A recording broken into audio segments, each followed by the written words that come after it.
Ito yung parang malala. Nagluluha na. Pinunasan na natin eh. Mga yung mata. Oh. So, kailangan. Tapos, ngayon mga dudukutin natin yung ngala-ngala. Dudukutin natin kasi alam may problema to.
Tulog eh.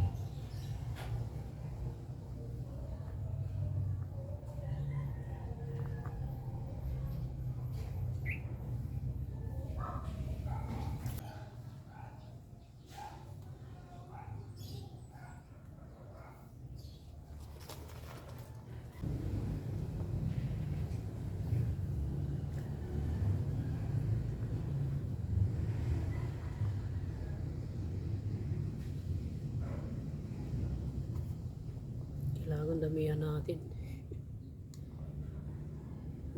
Mahagakak.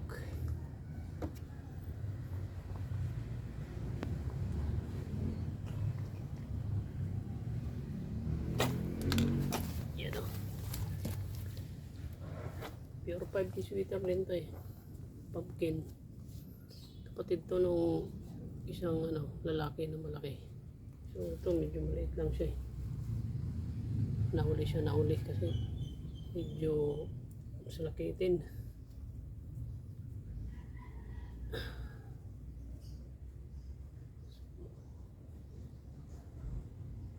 Silbaran natin hanggang bukas. Tapos pag hindi pa, so kahit bibili na ako mamaya ng injectable yung Premax ata yan. Sure.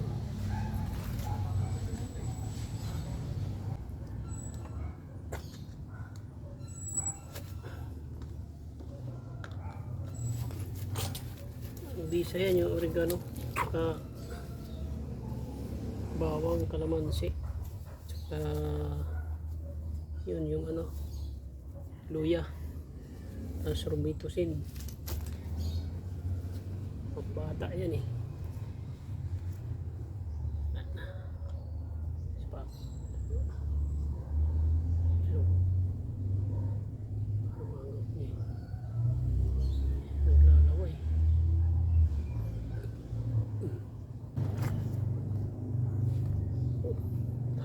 Ikan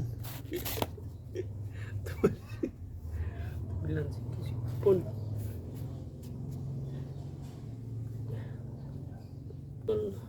So bis lang yan sa aking experience yung ginawa ko ngayong home remedies. So mas importante pa rin yung gamot talaga na pang sipon. So yun nga yung sinabi ko, yung Luxilac, mabisa yan.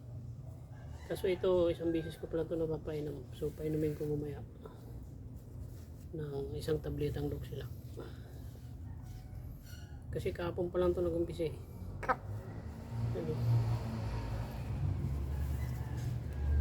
Yung iba eh, wala na eh.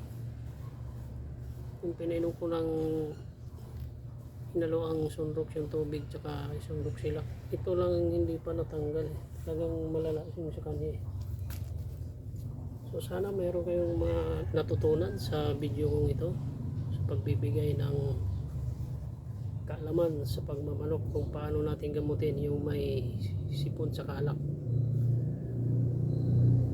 So mga pat, kung kayo bago lang sa aking YouTube channel, Lazara Motovlog. At syempre pindutin nyo na rin yung notification bell para updated tayo sa ating mga i-upload ng mga bagong videos. At paki-like and share na rin. So, bye-bye!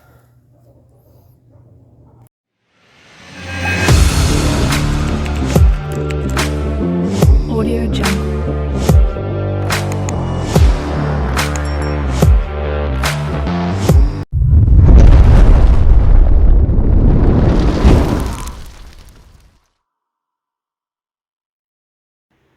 So yun, good morning mga par. Ngayon gagawa tayo ng home remedies para sa ating alagang mga manok. Dahil mayroon yung iba, may sipon, talak. So, base sa aking experience, ito yung gagawin natin ngayon para ipa-inom natin sa ating mga alaga na may sipon na talak. So, mayroon tayo ditong dinikdik na ito yung finished product na ito. So, luya, bawang, tsaka kalamansi, 4 na piraso. So, piniga natin, tapos dinikdik natin, halo natin dito. Tapos, lalagyan natin ng 1 cup. Yan, kung nakikita nyo yan. Ribitocin. So, haluan natin yan. Tapos, lagyan pa natin yan ng oregano. Meron tayo dun sa manukan, meron dun tanim. Tapos, meron naman din tayong itong isa inihaw na ano. So, ilalagay natin to sa syringe. Tapos, haluan natin ng konti nito.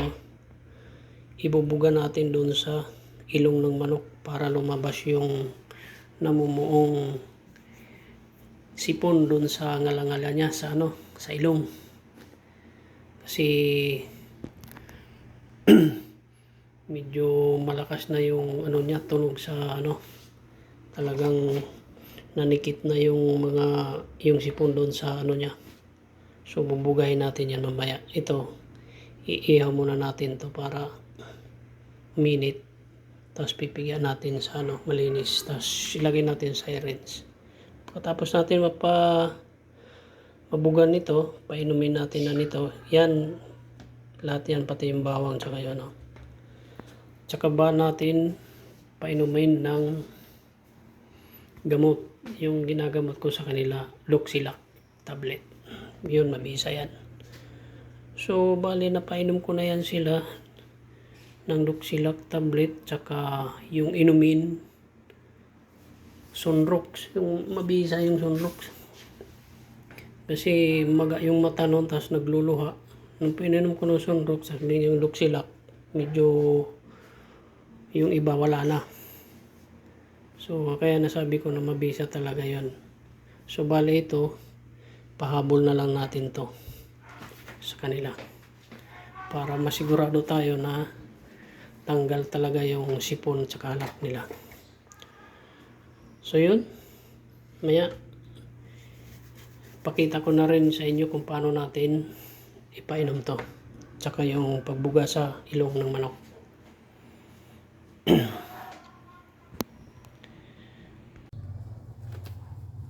So ito din mga par, mga idol. So ito, painumin rin natin to. Yan o, pencil pit, pure Boston Roundhead. Sculine line din to. Sculine line.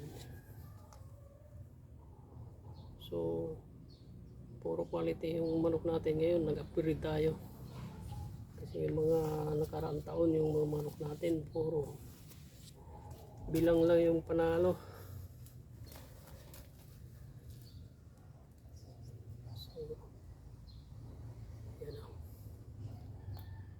Boston Roundhead.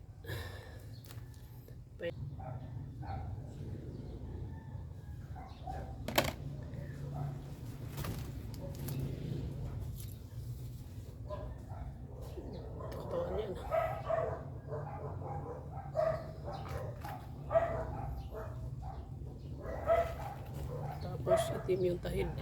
7 month old. Pero haba ng tahid na eh. Matubo lang yung tahid niya.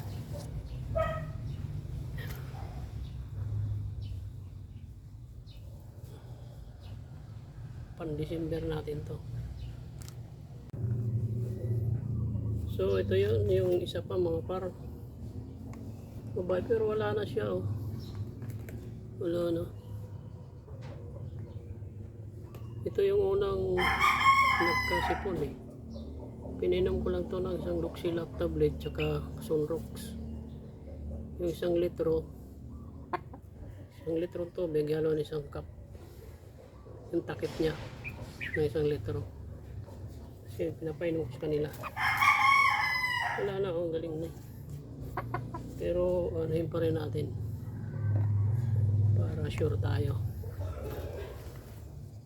Ito yung kapatid ng lalaking Gilmore. Sculin line.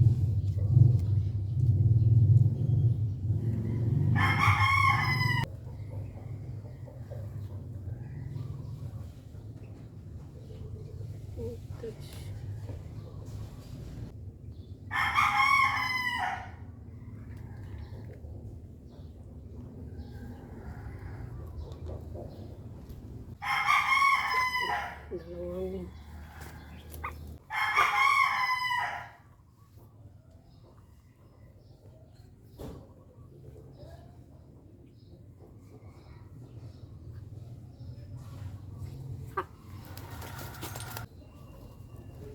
yung isa naman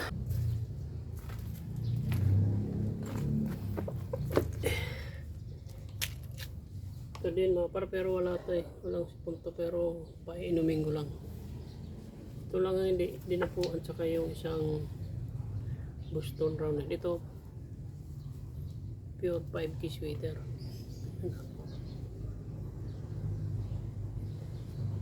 Ito yung kapares nung babae na Gilmore. Dito may kapares, bali pansalang na sila itong November. Salang na sila 8 months. So painumin na natin mga par.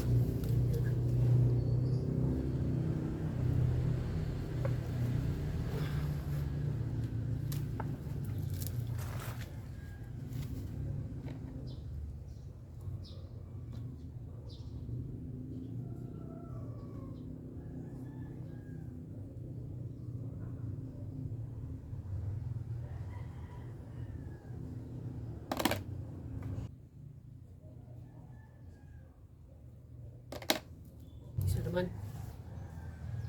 Yan. Ay.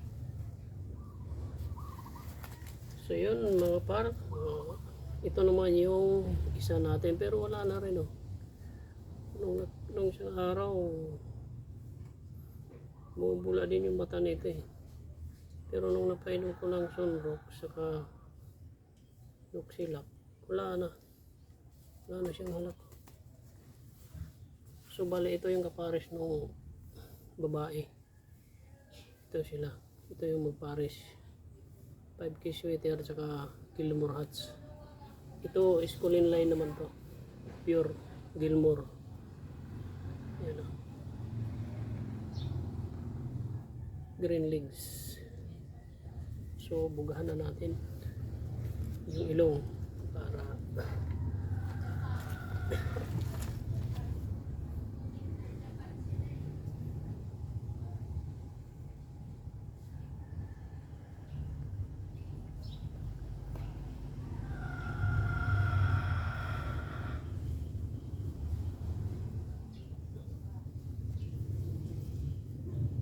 painumin natin.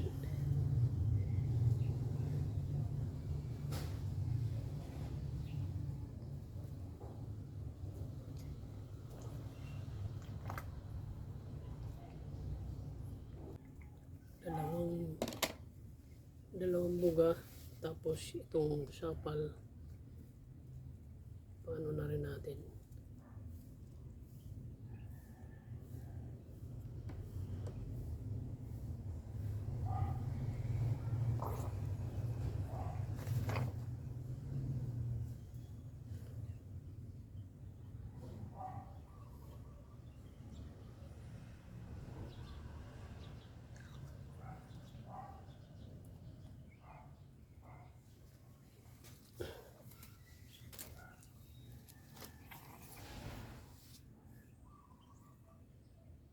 Tapos painumin natin mamaya ng isang tabletang Doxilac pa rin.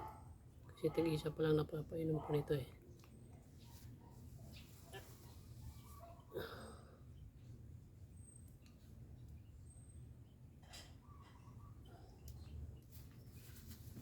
So, isa naman. Meron isa yung kapatid ng yun yung malala. Araw maga to. Pero ngayon medyo wala na siya eh. Kasi nga napainom ko to ng Sunrox. Hinaloan ko yung tubig niya ng Sunrox. Tsaka painom ko na rin ng Doxilac tablet. So mabisa talaga. So bale ito pahabol na lang natin to.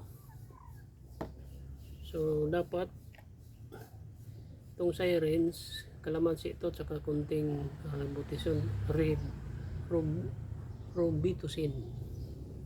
Bubugahin natin dapat yung ilong niya, kaso wala nang sipon eh. So ano yun pa rin natin para sure tayo.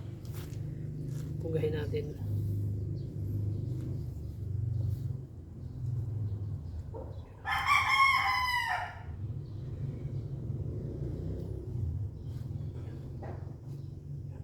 Kabila naman.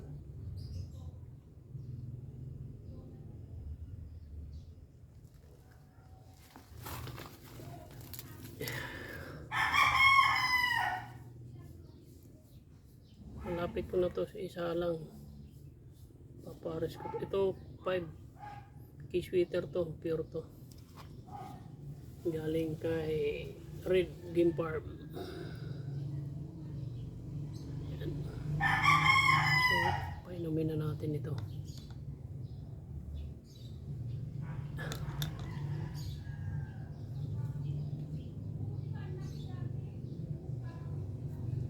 Painom natin.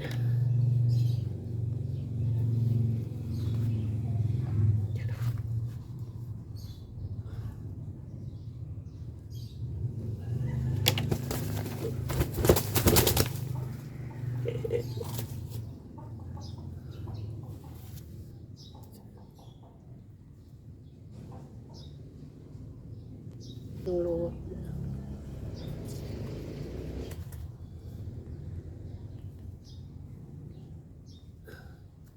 Ano kasi ito sa panahon araw tsaka init eh pinurga ko to sila eh. So pinaliguan ko, niligay ko dito sa labas. Hindi sila natuyo kaya biglang umulan, so sinilong ko sa loob, kaya hindi sila natuyo, nasa loob na sila. Ayun, nagkasipon.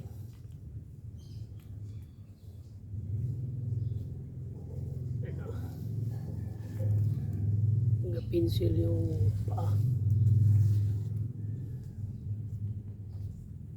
Isa pa.